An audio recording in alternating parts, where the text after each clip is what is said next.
Hello everyone, welcome back to my channel. For today, we are getting into the explained by a Korean, Agust Daechwita. Yesterday I recorded a video, a revisit on Agust Daechwita because I have done a video reaction on it, but I really wanted to get more into it, deeper into the analysis, so I did that yesterday. And I made some remarks. I did not understand fully what it was all about, but it felt to me as if I was seeing things that could potentially mean something. So this was my way of setting myself up for this video right here, because I have read in the comments that this is just full of historical references.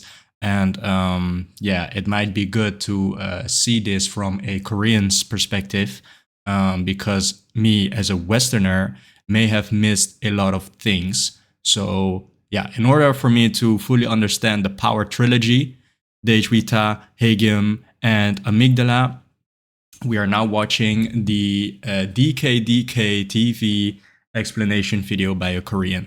Let's get into it.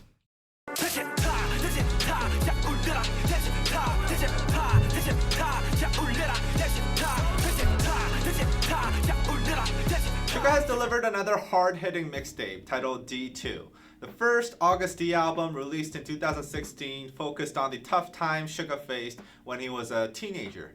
Suga's at a very different place now. He's much older and he's much more successful. And this album focuses on the changes of his feelings after becoming one of music's biggest superstars. It's a very honest album, and my personal favorite off of this is the title track, Daechwita. It's an ultimate flex track / warning / reminder with tons of historical references, so let's take a look into it. Tons of historical references. I think that is the reason why this video clip to me has that kind of old school kung fu films. I actually did not mention this in my revisit, but because it was so apparent, it almost didn't it almost wasn't noticeable that it should be highlighted, actually. But now that he is mentioning a lot of historical, I then immediately realized, well, this does feel like an old school kind of movie with all of these settings, all of these sceneries.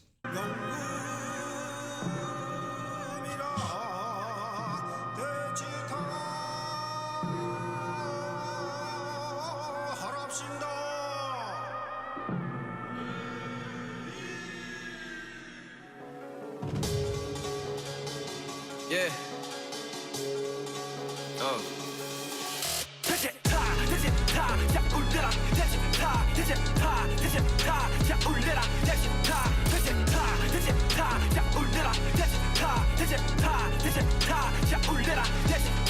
Daechwita is Korean traditional marching music that was played when kings or royalty were moving about, or important guests would visit, as well as when army would be marching. There are two main characters in this music video, a King Suga and a bottom class Suga. We can see that the King Suga is a tyrant. He has everyone kneeling down with the faces down in the ground. And he beheads people who have complaints in this scene. You can see the Shinmungo here. People in the Joseon dynasty would hit this drum if they had something that they've been wronged. They'd hit this drum and the king or someone up in the hierarchy would come and sort out their problems. Except here, King Suga is killing the people who have such complaints and issues. But the bottom class Suga, with the help of BTS and army represented by the 6 other men and a woman in the scene, starts a coup. He drives up a car with the men representing BTS and also a cute painting of Bang PD. By the way, this painting has its origins in a Jungkook drawing of Bang PD. It's pretty funny. The King Suga sees this and gives a thumbs down and captures the bottom class Suga. The King Suga wants to kill him and does this graceful sword dance, which apparently Suga learned in 2 days. Meanwhile, bottom class Suga, blindfolded, he learned in 2 days. Down, starts headbanging, singing Daechwita.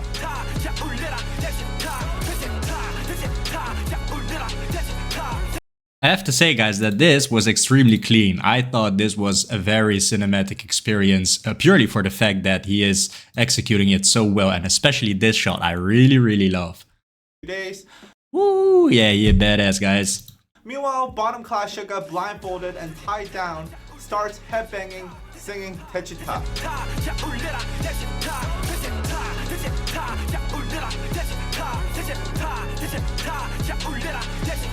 Remember how I told you that Daechwita was played when kings were about, or when the army would be marching? The bottom class Suga singing this is an announcement that he... Wait, so he's saying the army here, and I think the army would be marching. Oh, okay, because I thought he said army without the word the, indicating that he was talking about, of course, the fandom. Let me just check that again.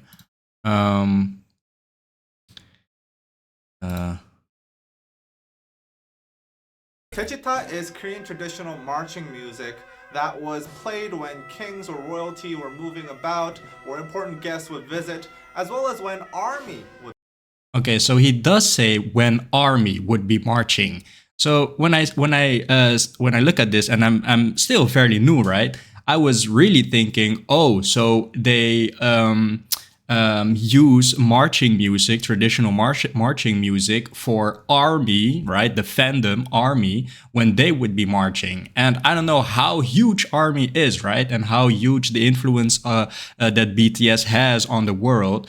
Because I, for real, was thinking, wow, they really going all out with the fandom, right? They really are giving them so much respect that they are also playing marching music whenever they get together with a major event, or whatever they would enter a massive concert or something like that. So I don't know if this is what he meant to say, but yeah, that's I did notice that it's kind of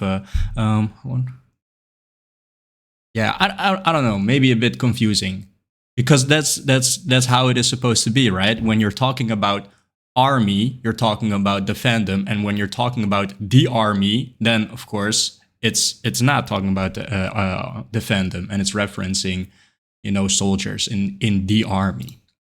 I'm not sure. Let me know, guys.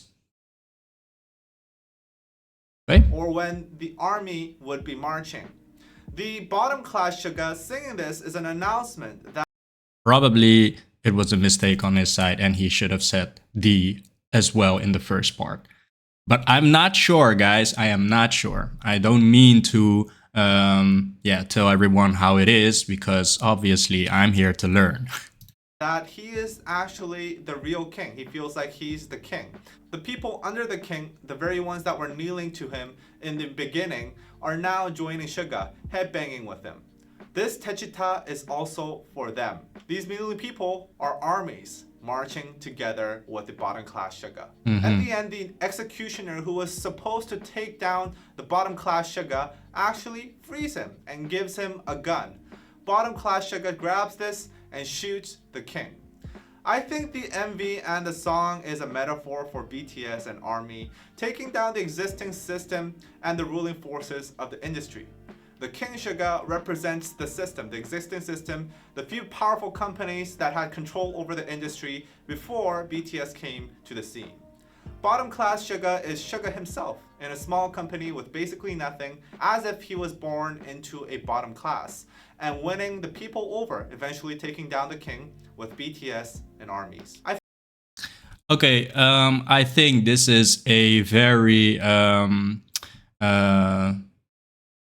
I would have thought this, right? And in the Hagium music MV music video as well, it sort of has the same main theme.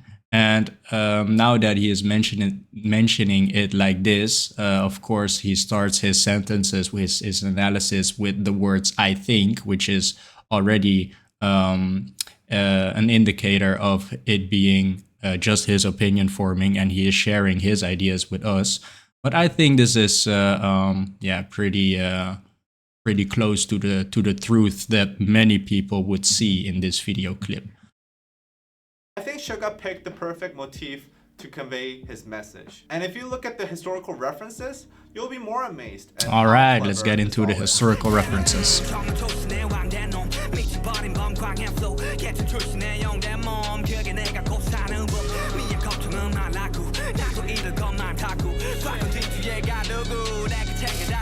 Now, this single verse has a lot to unpack, but let's just start with this line. The Joseon dynasty, which is most likely where the song is set in, had a strict class system where there was a heavy discrimination based on which class you were born into. Slaves were not even considered human. They would be traded in cases their owners didn't have enough money, and they were thought of more as just things. Think about the mistreatment that BTS received earlier on in their careers. They faced heavy discrimination due to them being from a small company, and they were mistreated. So it's easy to understand why Suga called himself a slave here. Right. Slaves in Joseon were almost completely blocked off from advancing to higher classes. So for a slave to become a king is basically impossible. But Suga's saying he made it happen. The following line is a reference to Kwanghae-gun, the king of Joseon dynasty in the 17th century. Okay, that's cool. That's very, very cool.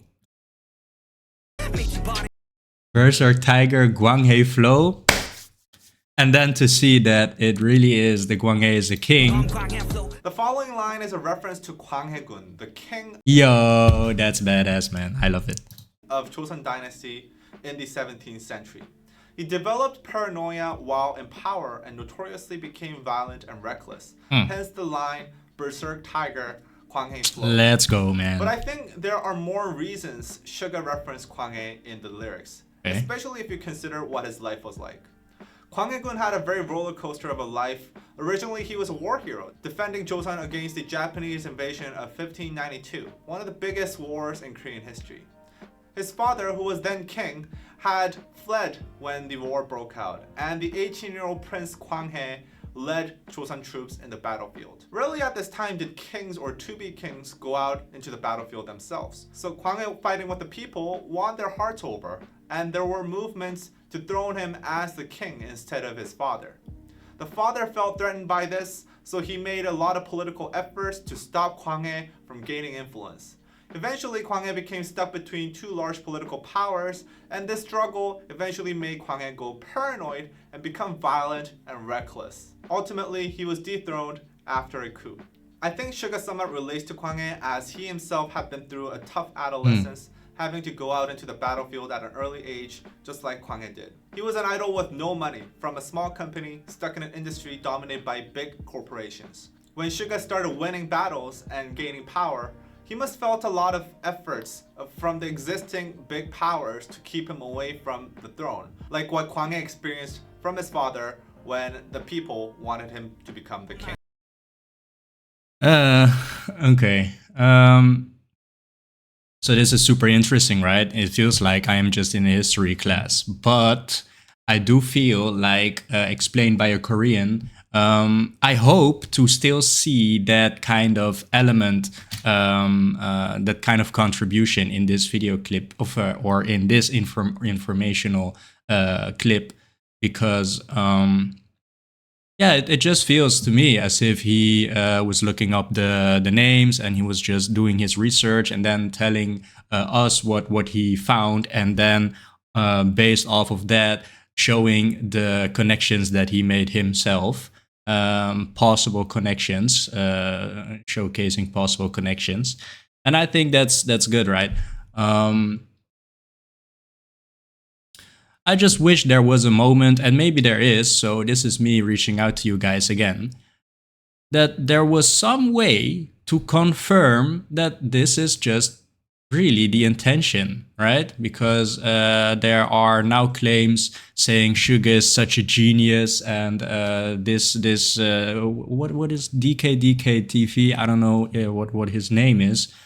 Genius, but was it really all how I am told right here? I wonder.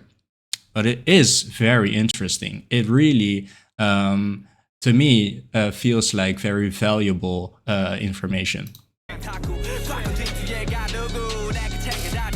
Suga mentions putting his past in the rice chest. For many Koreans, the word Twiju, or rice chest, is strongly connected to the tragic story of Sadoseja, which involves him dying in a rice chest. Sadoseja was the son of then king Yeongjo, and his father was extremely harsh on him, humiliating him and scolding him in front of others at a very early age. This became so severe that 사도세자 attempted to commit suicide a few times, but even then, he was treated terribly. He developed what modern doctors diagnose as bipolar disorder and began acting very violently. Eventually, the king ended up hating 사도세자 so much that he orders 사도세자 to go into a rice chest. 사도세자 went in, and he was stuck inside for 8 days and eventually starved to death. 사도세자 had a troubled life, filled with being humiliated and mistreated, and mental health issues just not being understood. Suga has been pretty open about his mental health issues he had when he was growing up, and I think he relates to 사도세자. He sees himself in him. He says he's putting his past in the rice chest. It's a declaration that he's putting the old troubled Yoongi, the 사도세자 Yoongi, behind and looking at what's ahead of him.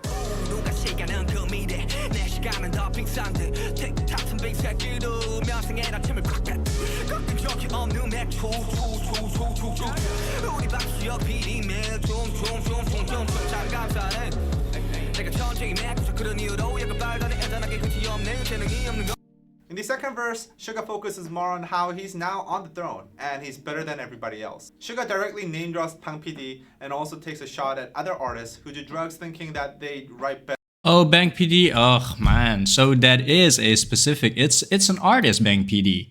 Directly named Bang PD and also takes a shot at other artists. Every day Bang PD keeps dancing on. Okay. So all right. A shot at other.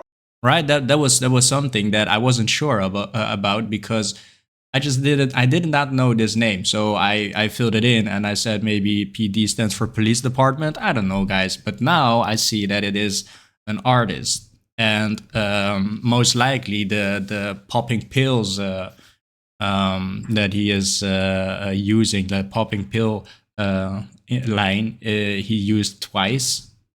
Yeah, maybe Bang PD is a pill popper. Artists who do drugs thinking that they write better music while they're high. I won't name any names here, but I'm sure you can think of an artist or a few artists for that matter that will be at the butt end of this. Some in bigger companies, in fact. Ooh, boy! The diss aside, this line is also a glimpse into Bang PD's relationship with BTS. Also a glimpse into Bang PD's relationship with BTS. So this is Bang PD then, right? Because these are the boys of BTS. In a typical company, it'd be extremely difficult to even mention the name of your boss this openly without putting the honorifics 님, especially considering how much a veteran and how much older Bang PD is compared to BTS. However, Suga name drops Bang PD as if he was his friend. We can sense that there is a very close bond. Oh, okay. Oh no, I misunderstood, right? I pasted the Bang PD with the popping pills, but the honorifics 님, especially considering how much a veteran and how much older Bang PD is compared to BTS. However, Suga name drops Bang PD as if he was his friend. We can sense that there is a very close bond and assume that Bang PD is very democratic with BTS. The fact that Suga is talking of Bang PD so casually is a flex of its own to others, as it's a sign that BTS has become so big and valuable to the company that he's at level with Bang PD. Okay, yeah, that's a nice comment to make, because of course he has come from struggle and now he has really made it to a point where he can be informal with someone that has a very big title. So yeah, that really does show the level of success. Now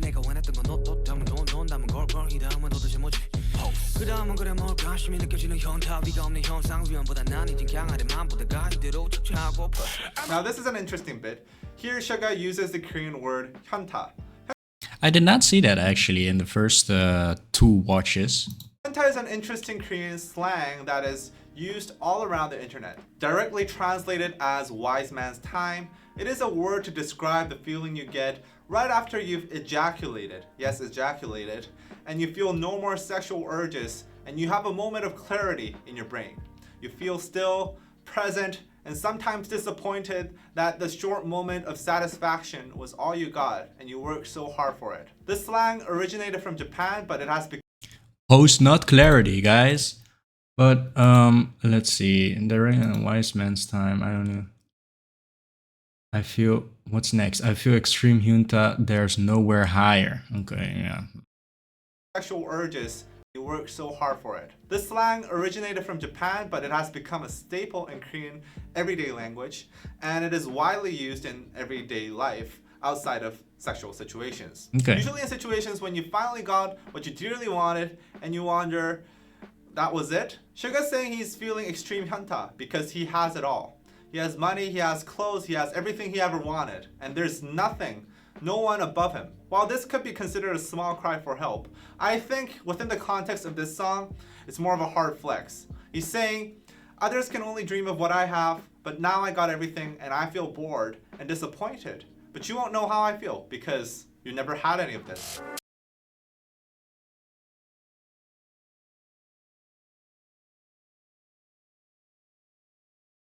I don't know.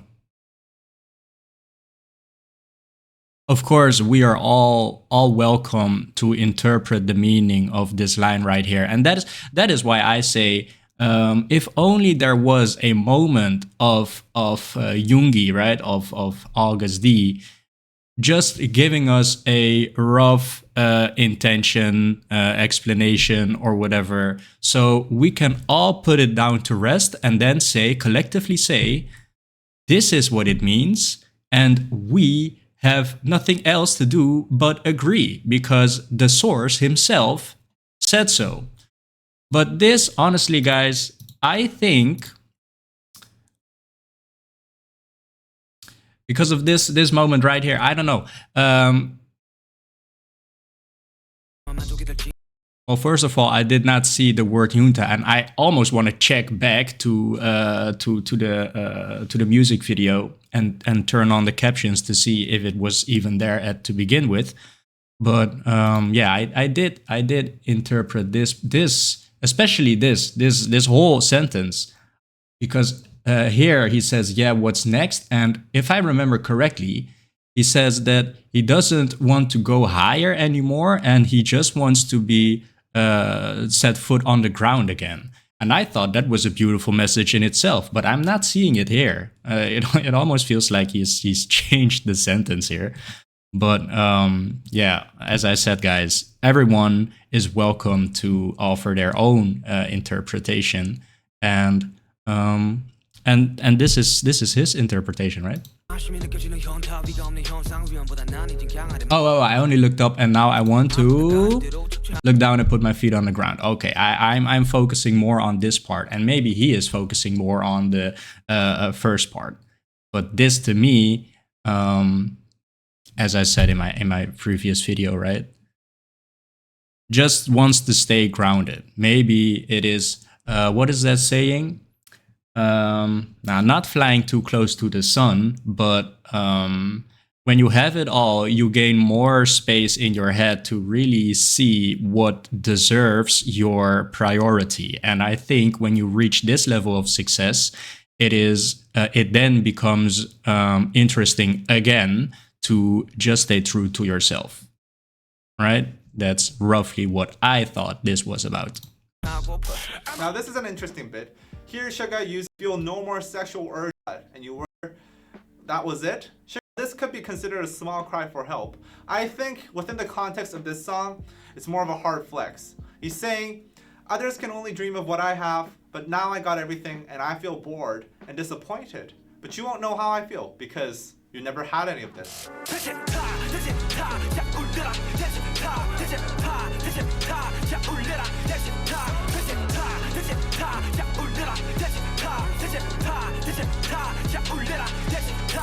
BTS has been on the top for the past few years, absolutely dominating, with a level of popularity that has never been seen in K-pop before. They're so dominant that it's sometimes easy to forget that they too had humble beginnings. In fact, more humble than most top artists out now today. They had to fight their way through discrimination, mistreatment, and humiliation. Daechwita is a reminder that this was where they started, and they took that system down. And it's also a warning that they had the resilience and the force to go through all of this, to go from slave to king. Right on, man. If you want us to make more videos like Oh, I thought it was a nice touch actually to really introduce the bold white letters in the black background with the beat. to go from slave to king. Right here, turning down the volume a bit, really toning it down with his way of speaking as All well. of this to go from slave to king. Yeah, that was a nice touch, man. So yeah, that was If you lit. want us to make more videos like this, supporting us on patreon.com/DKDKTV helps us a lot. These explain videos get copyright claimed, thus we make no money off of them, 0 cents. So please consider supporting us on patreon.com/DKDKTV. For just a cup of coffee a month, you can get exclusive content and also help us continue our careers. And until next time, bye-bye. Okay, so I think that was very interesting. Of course, I have to keep in mind, I am somewhat of a skeptic, right? I don't jump to conclusions very fast, very often. So this, of course, suggests that he has the all-knowing information, but very clearly he is already taking himself from that position with saying things like I think personally, and that's very important to notice, right? Because while it does say explained by a Korean and suggesting that this is what you should be looking at, what you should be watching when you want to know truly what it all means, you cannot forget that this also is just an interpretation from someone. Well, I wouldn't say random. I don't know him, so for me, he is random. But he has shown me in this video that he has done his research, right? He has done the editing, and he has provided us with the historical pictures and stories. So obviously, he knows way more than I do, because I don't know anything at all when it comes to the history. So that's him already building up that credit throughout the music video. But still, you can, yeah, you can just take this information for your own opinion forming. But overall, I think it was very entertaining. I think he has done very well, or maybe it's a team, right? I think they've done very well with putting this video clip together with everything like the title of or like the subtitles here, and pieces like this when he alternates to shots from the music video to him just talking here. I think it was very entertaining. It almost feels like I was watching a show on the television, right? That level of mastery and editing. I thought it was very very nice watch even. So yeah, guys, I have seen this specific one for Daechwita, DKDKTV, but if they are still continuing doing these explanation videos, yeah, I'm very interested, especially for the songs that I already find interesting, right? Yeah, more information on a specific song can never hurt. So yeah, I thought this was very interesting, and I'm very glad that I got to watch this. So, yeah, guys, thank you guys so much for this recommendation. And if there is a case where I am giving my reaction, my analysis on a BTS song or a solo artist song in the future, and DKDKTV has done a video on it and you thought it was interesting, please guys let me know, because this was actually very good, very nice, very good, very nice. So yeah, this is gonna be it for today, guys. Thank you so much for joining me, and I'll see you in the next.